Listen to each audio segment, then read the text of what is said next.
Welcome back, everybody. We're here for episode 5 of North of the Sixth. Lots to talk about. Here in Barrie, Ontario and surrounding areas, we're still in a crazy lockdown right now, but we're here to continue to provide some light fun for you. We've got several categories that we'd like to go over today in the sports world, and it's going to be a lot of fun today. Yeah, I hope you guys are hanging in there okay. There's some new restrictions that were handed down yesterday. Limiting gatherings, shutting down a lot of outdoor recreational activities, including golf courses, which I'm very sad about. But hopefully we'll get through this in the next couple of weeks, get into May, and still we can enjoy our summer, somewhat normally. Yeah, so we're hoping just first things first, we want to make sure everybody's staying safe and taking care of your loved ones. So with that being said, let's shoot right into topic number 1. Big topic in the NBA right now regarding the Toronto Raptors. First question we've got here is, should the Raptors tank to try to get a high draft pick in the upcoming 2021 NBA draft? Or should they go for it and try to get into that last playoff spot in the NBA's Eastern Conference playoff picture? I think they go for 10th or even above. It's still within reach. I just think they play too hard under Nick Nurse. I still think they're too talented of a team to slide down to a top 5 pick. With the way they're going right now, they're 4-6 in their last 10. They've kind of been like win 1, lose 2. They're kind of on that trend right now. So if they keep that up, I see them maybe in the 7th or 8th spot. So I don't really see what tanking is going to do to them. I don't think it's going to get them a top pick. So I think they keep going. I know they've been doing a lot of different things with combinations with the lineups, resting some guys. They actually were just handed down a $25,000 fine for the way they were resting and reporting the resting players to the NBA. They've been kind of rotating guys like Siakam, OG. Lowry was hurt, but now he's kind of on that rest schedule as well. So it's kind of interesting what they're trying to do, but I just think they play too tough. They still have some talent on that roster, so I think they still go for a playoff push. Yeah, it's definitely been a wishy-washy season. I mean, Pascal Siakam's been fined. Nick Nurse, I think, was fined earlier in the year. And now this $25,000 fine with false injury reporting. It's been a really strange year, not something that Raptor fans are used to, particularly over the last 7 years. With that being said, I agree with you. I thought about this for a while, and I was thinking about joining Team Tank and going for a pick. But, there's no clear-cut stud this year in the NBA draft. And again, to your point, they play too hard. They've won their last couple of games with big wins over San Antonio and Orlando. I think Paul Watson dropped 30 points the other night on 8 of 11 shooting, and Yuta Watanabe dropped a career-high 21 points as well. And that was with no Kyle Lowry, no Pascal Siakam, no Gary Trent Jr., and no OG Anunoby. So, do you think you would ever be saying that sentence in your life? Those 2 top scorers on the Raptors being Paul Watson and Yuta Watanabe. Do you ever think you'd be saying that in your life? Well, in my lifetime, no. So that's the thing. And I know they beat a really dysfunctional Orlando Magic team, but they won by 11 points. Again, they haven't played any games in Toronto at all this year. Might as well every game is a road game at this point in the season. And they play too hard. I think it's what we talked about in a prior episode. These guys really do care. And win or lose, they're going to play hard every night. And I think if they can get into the playoffs as an 8th seed, all they have to do is just win a couple games, try to get that 10th spot to get into the play-in tournament. And folks, if you're not familiar, how the play-in works is that if the Raptors get the 10th seed, they have to play the 9th seed in a best of 1, and if they win that game, then they play the winner of the 7th seed versus the 8th seed, and if they win that game, they'll qualify as the 8th seed. So to sum it up, if the Raptors get in the play-in tournament, they just have to win 2 games. If they win 2 games, they're in the playoffs. Yeah, it's interesting how they set that up. Like, you would think 7 would play 10 and 8 would play 9, right? Almost like a bracket style, but it's really interesting how they set that up. Yeah, it's really different. So best way to say it is just if they get in as the 10th seed, win 2 games. This is what they have to do. They just have to win 2 games, and they'll get in as the 8th seed and play either Philadelphia or Brooklyn. And I think it'd just be a good experience for them. Will they get bounced in the first round? Very likely. Probably 99 times of 100 they're going to get bounced in 5 games. maybe 4 games. But it would be good experience to go against a very talented Brooklyn Nets team and to even face a division rival in Philadelphia 76ers. You know, that could be just good momentum and good experience, especially for a team now that has, you know, several guys that don't have much playoff experience. Again, the team looks very different from 2019. So if anything, it'll benefit them. And if they get bounced in the first rounds, then so what? They'll still get the, they'll get a middle round, first round pick in the upcoming NBA draft. And that's okay. Yeah. I think this team's weakness is just their biggest weakness all season long is rebounding. That's their biggest weakness. So I don't think this team needs another guard, and it's a guard heavy draft. I think they just need to draft the big man spot in free agency. Again, I just keep going back to them losing Serge Ibaka and Marc Gasol. That proved to be critical. That was huge, yeah. So we are, for the Raptors, going for the 10th playoff spot and trying to get into the tournament. We are not for Team Tank. Yeah, and I don't think they are either, even though it kind of looks like that with the way they're resting their players. But I think deep down the side, Nick Nurse and company, they're not in it to tank. So we'll see again what the next few weeks look like with the Raptors. We're going to shift our attention again, like we do usually, to the NFL. And a hot topic recently is the Cleveland Browns. You know, they were trash for years, winless season. Hugh Jackson, their coach, was absolutely awful. But they bounced back. They've come around in the last little while. So the question is, can the Cleveland Browns win the AFC North? So I'm going to answer that question with a question, and then I'll retract on it. Did you know the Cleveland Browns, when they came back into the NFL in 1999, they have never won the AFC North? Yeah, it's pretty pathetic. Not once. You would think one time by fluke. You know, there's only 4 teams in the division. You would think one time, you know, mid-2000s, 2010s. It hasn't happened. So I don't care what all the pundits are saying. They ain't winning the AFC North. I'm sorry. And again, most fans, as you know, I'm a Baltimore Ravens fan. Mike's a Pittsburgh Steelers fan. So you may think there's some bias in this, but I've got a cracky response for that. I think the best the Cleveland Browns can do is getting past either one of Baltimore or Pittsburgh. I will concede to that. I think that could very well happen. They did win 11 games last year. You can't discredit that. And they did beat Mike's Pittsburgh Steelers last year in the playoffs.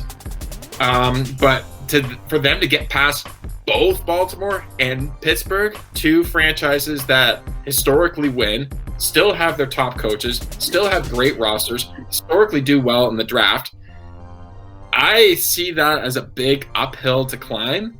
And with all the talent the Cleveland Browns have acquired recently, yes, they addressed the defense by signing John Johnson at safety. There's no doubt that's a huge pickup for them. Signing pass rusher Jadeveon Clowney to line up opposite the stud they have in Myles Garrett, that's big for them. They also signed a Malik Jackson to just further beef up that line.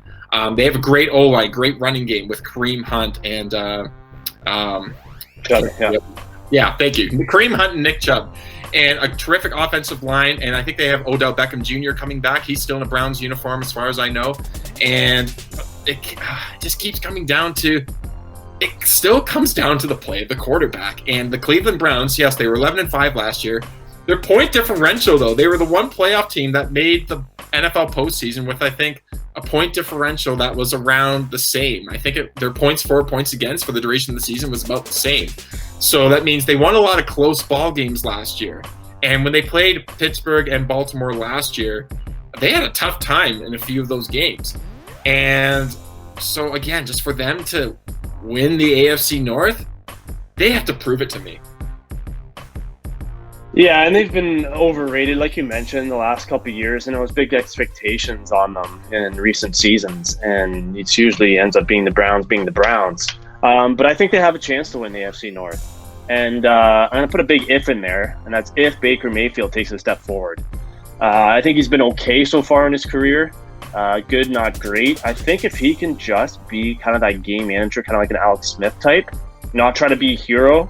I know Odell's going to be demanding the ball a lot, but if he could just lean on that run game is lethal. Like Nick Chubb is probably one of the best pure running backs I've seen in the league in the last, I don't know how many years. So if he can just be kind of more that game manager, smart passes, I think Cleveland does have a chance to win the AFC North this year.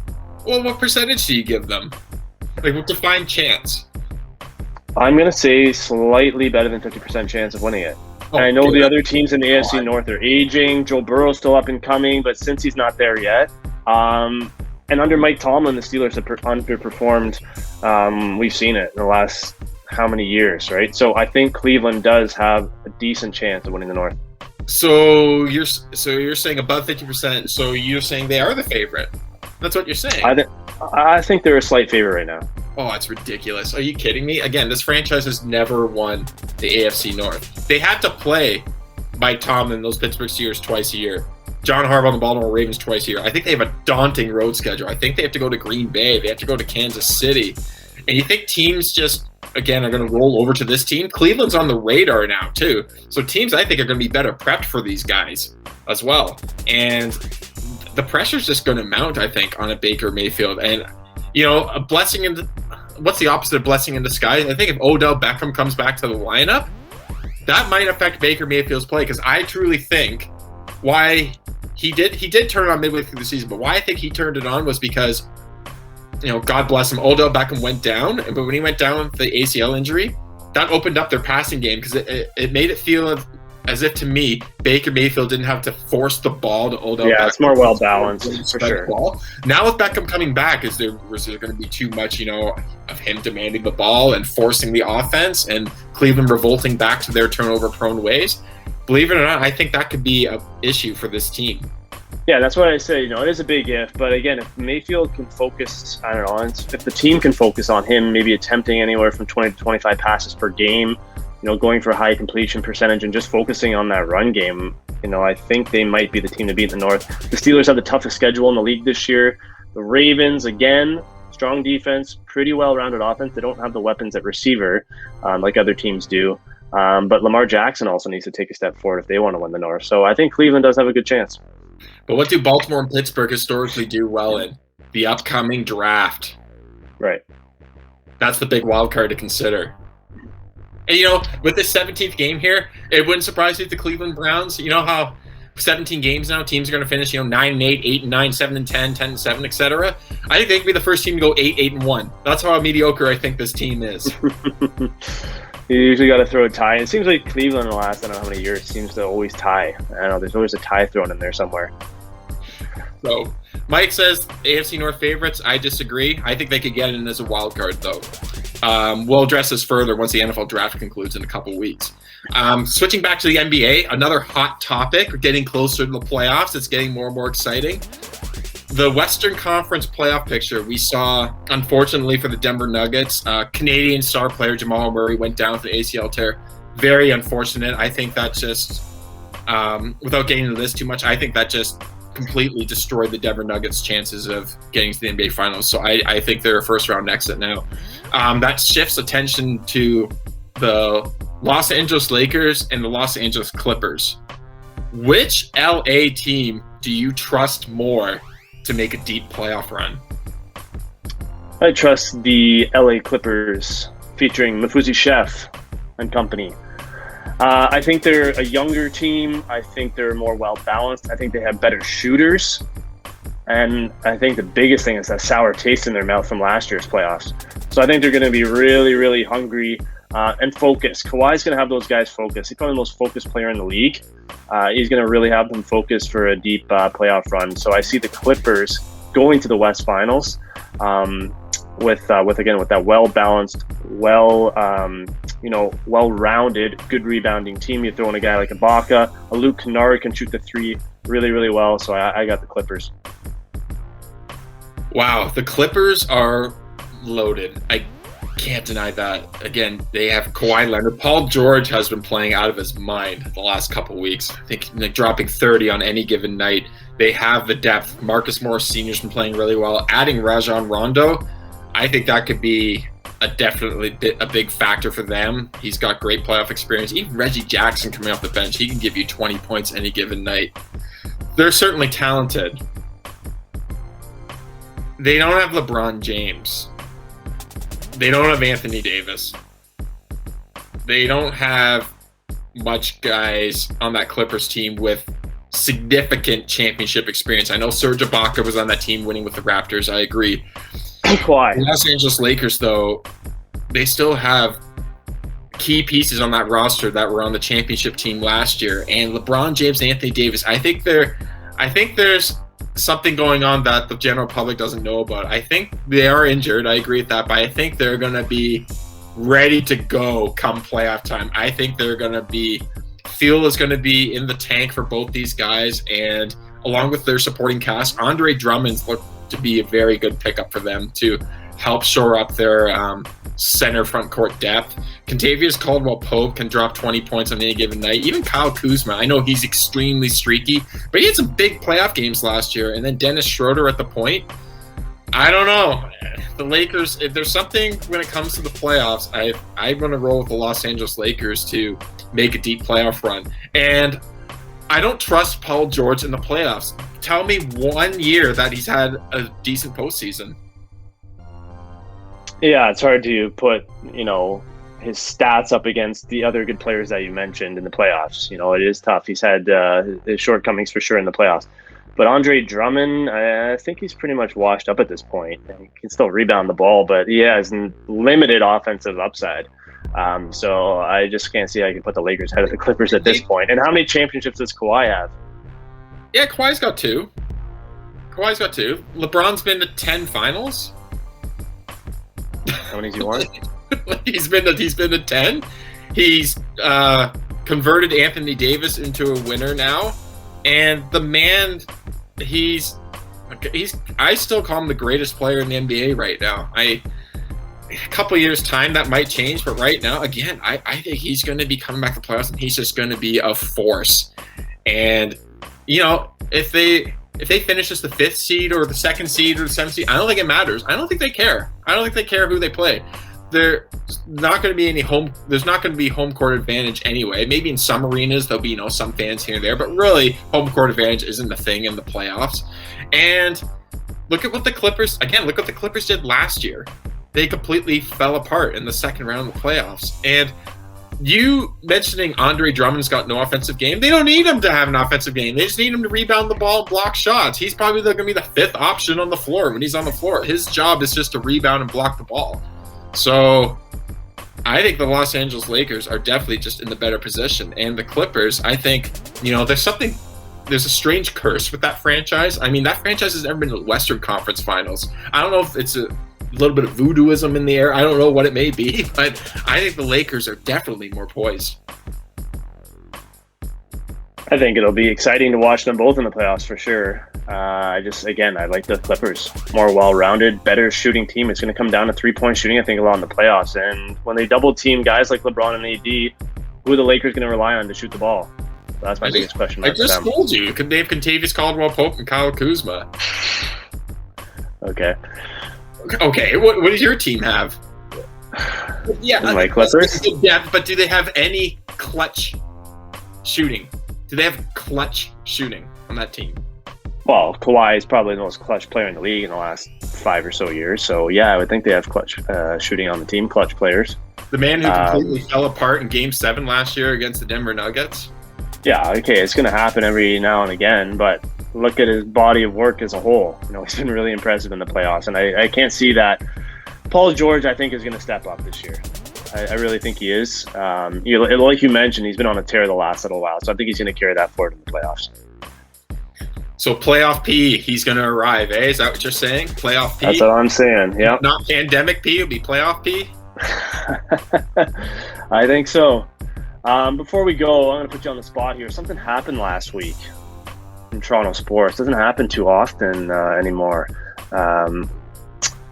And we used to be saying the opposite a lot in the past. What happened? Putting you on the spot. I think I know what you're going to say. The fact that the Raptors, Blue Jays, and Maple Leafs all won the same day. There it is. Yes, sir. I think that happened twice. That happened twice, yeah. And we're used to saying all three losing in years past. I know, recently they've been better. I go back 6, 7, 8 years ago. It's like, all three lost in the same night. Same old story, right?